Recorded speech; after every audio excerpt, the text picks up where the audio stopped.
नमस्कार दोस्तों, मैं राघवेंद्र सोलंकी तक्षशिला बुंदेलखंड में एक बार फिर आपका स्वागत करता हूं। आज आपके 18 फरवरी की जो थर्ड शिफ्ट है इसके क्वेश्चन मिल चुके हैं।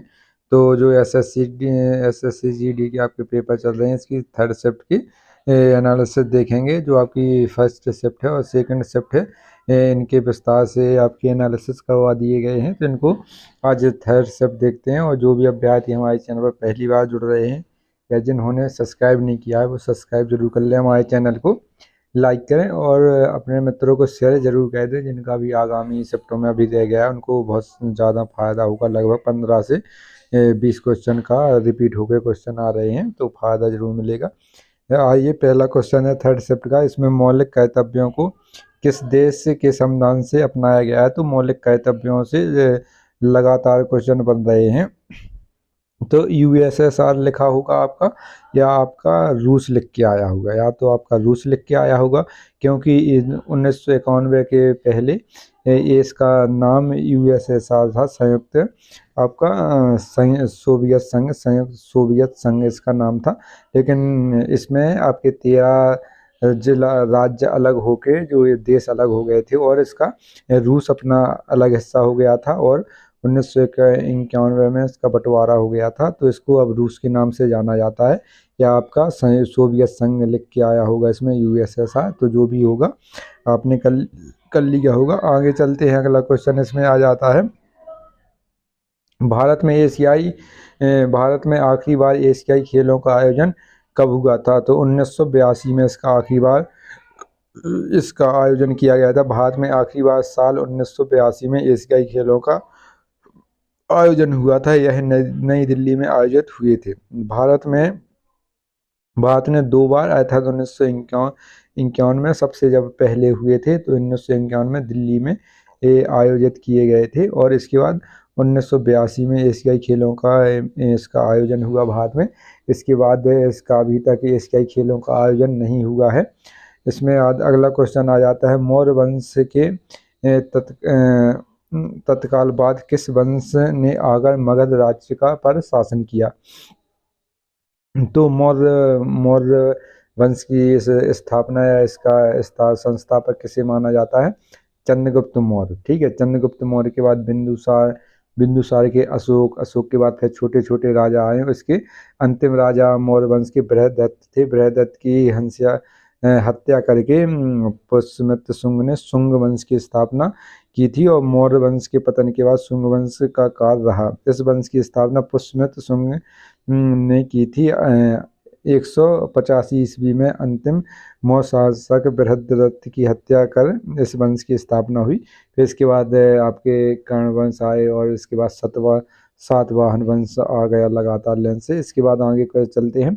निम्नलिखित में से किस राज्य की झांकी को सर्वश्रेष्ठ झांकी का खिताब दिया था? इसमें आपकी झांकी हो जाएगी। तो 2023 का पूछा गया था तो उत्तराखंड को दिया गया था, और 2024 का अगर पूछे तो असम की झांकी को दिया गया था। ठीक है, और 2025 में जो आपकी गणतंत्र दिवस की झांकी आई थी इसका भी दिया गया है। और इसमें 2023 का पूछा गया था तो उत्तराखंड की झांकी का दिया गया था। इसका विषय कौन था? मन स्कंद इसका विषय था, इसका नाम था, इस झांकी को दिया गया था। अगला क्वेश्चन है, 1876 ईस्वी में इंडियन एसोसिएशन की स्थापना किसने की थी? तो सुरेंद्रनाथ बनर्जी जी ने इसकी स्थापना की थी 1876 में। यहाँ से आपके जरूर क्वेश्चन बन रहे हैं। इनको एक विस्तार से जो सोसाइटी हैं या जितने भी संस्था हैं इनका विस्तार से वीडियो ला देंगे।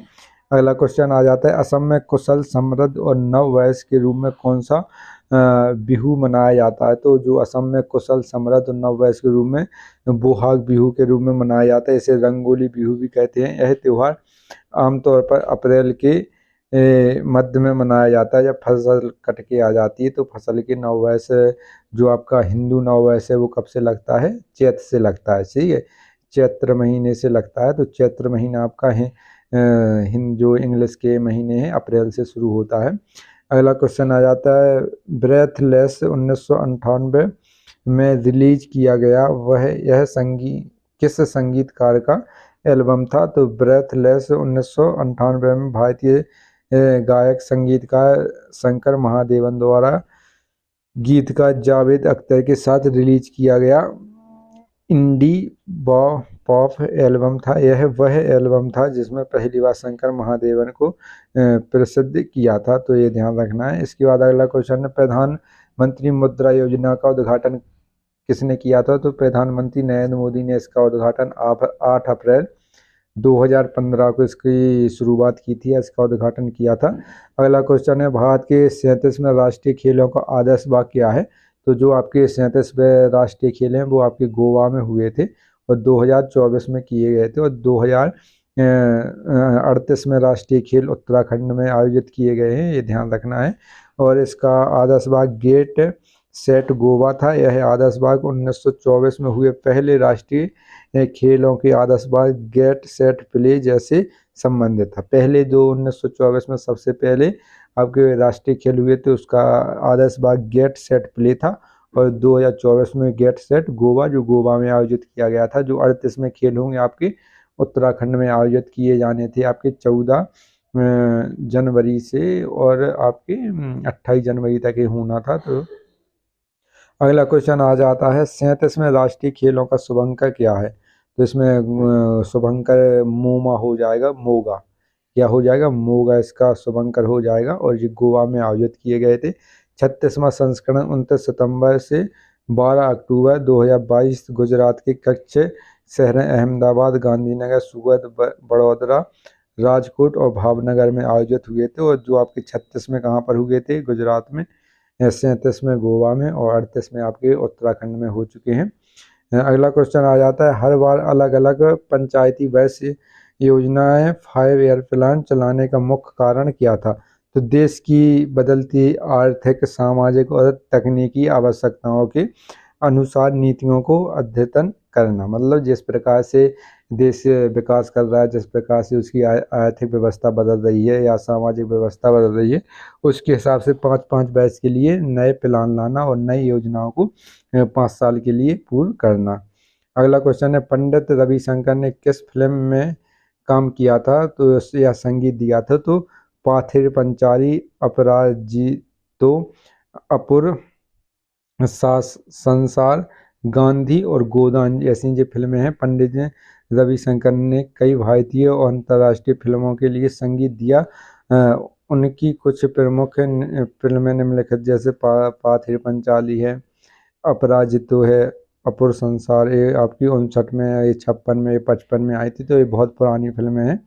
इसके बाद अगला क्वेश्चन पूछा था, भारत के नए मुख्य चुनाव आयुक्त के तौर पर किसे नियुक्त किया गया? तो जो नए चुनाव आयुक्त थे ज्ञानेंद्र कुमार हो जाएंगे, और इसके पहले राजीव कुमार थे, जो राजीव कुमार की जगह लेंगे ज्ञानेंद्र कुमार। तो 2024 का पूछा था, तो जो 2024 में मुख्य चुनाव आयुक्त पूछा होगा तो राजीव कुमार हो जाएंगे। अगर चुनाव आयुक्त पूछा होगा तो ज्ञानेंद्र कुमार को नियुक्त किया गया था, केवल चुनाव आयुक्त, ठीक है। एक मुख्य चुनाव आयुक्त होता है और इसमें आपके 3 अन्य सदस्य होते हैं जो चुनाव आयुक्त बनते हैं। अगला क्वेश्चन है, हरित क्रांति से लगातार क्वेश्चन पूछे जा रहे हैं। तो हरित क्रांति में पूछा गया था कि इसके आने पर क्या नकारात्मक चीज़ें हुई थी, क्या प्रभाव पड़ा था? तो मिट्टी की उर्वरकता में कमी आई थी। इसमें जब 1966 में आपकी हरित क्रांति आई थी, तो जिसमें वजह से जो उर्वरक था या खाद था, इसकी वजह से मिट्टी की उर्वरकता में कमी आई थी। रासायनिक उर्वरकों के ज़्यादा इस्तेमाल से मिट्टी की उर्वरकता में कमी आई थी। जल प्रदूषण, यह आपका खाद जब बारिश की वजह से जल में गया, पानी में गया, नदियों में गया, तो इसमें जल प्रदूषण भी हुआ। और पर्यावरण की समस्या आई हरित क्रांति में, वनों की कटाई, जल भराव, लवणता, क्षारीयता, मिट्टी का कटाव जैसी समस्याएं पैदा की थी। क्योंकि खेती बढ़ने के कारण जो खेत व्यक्ति, जो किसान लोग थे, खेत को और चौड़ा करने लगे, जहाँ पर उनके पेड़ पौधे लगे थे उनको भी काट कर खेत बना दिए गए, जिससे पृथ्वी का कटाव होने लगा। फसल उत्पादन पर असर, लगातार एक ही फसल चक्र को अपनाने से मिट्टी में पोषक तत्वों की कमी आई। जैसे गेहूं और चावल पर इसका ज़्यादा प्रभाव पड़ा था हरित क्रांति का, तो ये अच्छी मात्रा में पैदा हो रहे थे, तो इन्हीं का बार बार उपयोग किया, हर साल इन्हीं को पैदा किया, तो उनकी मिट्टी में पोषण तत्व में कमी आई। और कृषि के लिए ज़मीन की कमी, और कृषि के लिए ज़मीन की कमी आई क्योंकि जैसे कोई जो हरित क्रांति के पहले इतना खेत पर खेती करता था अपने घर की जीवन यापन के लिए।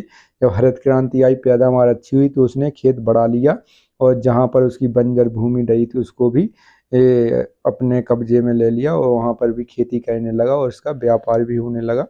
तो कृषि की कमी आई, खेती की कमी आई। इसके बाद प्रहलाद जोशी वर्तमान में किसके मंत्री हैं? तो प्रहलाद जोशी भारतीय राजनीतिक हैं और 2024 में इन्होंने मंत्रिमंडल में शपथ ली थी और ये उपभोक्ता मामले और खाद्य और सार्वजनिक वितरण मंत्री और नवीनीकरणीय ऊर्जा मंत्री हैं। ये ध्यान रखना, जो भी ऑप्शन में होगा आपका सही हो जाएगा। शास्त्रीय नृत्य से लगातार क्वेश्चन बन रहे हैं इसमें। शास्त्रीय नृत्य के कई कलाकार हैं, जिनमें से कुछ नाम हैं। इनमें शास्त्रीय नृत्य के कलाकार के नाम पूछे गए थे, तो ये शंकर देव ने इसकी शुरुआत की थी और ये असम का शास्त्रीय नृत्य है। इसमें गुरु जतिन गोस्वामी हो जाएंगे, गुरु घनकांत बोरा, माणिक बारयायन, भावानंद बारयानन, सारोदी सैकिया, इंदिरा पीपी बोरा, अनीता शर्मा, मोनीराम दत्ता, डॉक्टर भूपेन हजारिका, ये मोस्ट इम्पोर्टेंट है। अन्वेषा महंत हो जाएंगे, ये प्रमुख कलाकार हो जाएंगे शास्त्रीय नृत्य के। अगला क्वेश्चन है कि मैच द फॉलोइंग, आपके मैच कहना था। इसमें आपके 4 ऑप्शन दिए गए थे, योजना को योजनाओं से मिलाना था। तो जवाहर रोजगार योजना 1989 में शुरू की गई थी, राजीव गांधी सरकार द्वारा शुरू की गई थी और 7वीं पंचवर्षीय योजना में शुरू की गई थी 1985 से 1990 के बीच में, जो 7वीं पंचवर्षीय योजना ये चली थी। अगला क्वेश्चन है, भारत में राज्य की मंत्रिपरिषद सामूहिक रूप से किसके प्रति उत्तरदायी होती है? तो राज्य की विधानसभा के प्रति उत्तरदायी हो। राज्य की जो मंत्रिपरिषद है वो सामूहिक रूप से विधानसभा के राज्य की विधानसभा के प्रति उत्तरदायी होगी। अगर व्यक्तिगत तौर पर पूछी जाए तो यह राज्यपाल के प्रति उत्तरदायी होगा व्यक्तिगत तौर पर। अनुच्छेद 75(3) के मुताबिक मंत्रिपरिषद सामूहिक रूप से लोकसभा के प्रति उत्तरदायी होगी। तो इसमें राज्य का पूछा गया था, तो ये रखना है याद। इसके बाद संधि शब्द का विलोम शब्द, तो संधि शब्द का आपका विग्रह हो जाएगा। यहाँ से आपके हिंदी के क्वेश्चन आ चुके हैं, आपके संधि का विग्रह हो जाएगा। इसके बाद अध्याय शब्द के समानार्थी शब्द पूछे गए थे, तो अध्याय का खंड हो जाएगा भाग, सर्ग, स्कंद, प्रकरण, पाद, कांड, चैप्टर, परिच्छेद और पर्व। ये चैप्टर तो आपका हिंदी का इंग्लिश का हो जाएगा, ये चैप्टर, परिच्छेद और पर्व इसमें हो जाएगा। अगला क्वेश्चन, तीक्ष्ण शब्द का विलोम शब्द पूछा गया था, तो कुंठित हो जाएगा आपका। तीक्ष्ण क्या हो जाएगा? कुंठित हो जाएगा। और इसमें नदी के पर्यायवाची पूछे गए थे, सरिता, नदी के पर्यायवाची क्या हो जाएंगे? सरिता, तरंगिनी, तटनी, अपंगा, निम्नगा, दरिया, निर्झरिणी, वाहिनी, शैवालिनी और शैलजा। आपके इतने पर्यायवाची हो जाएंगे, जो भी आपका पूछा गया था इसमें से कहना था सही।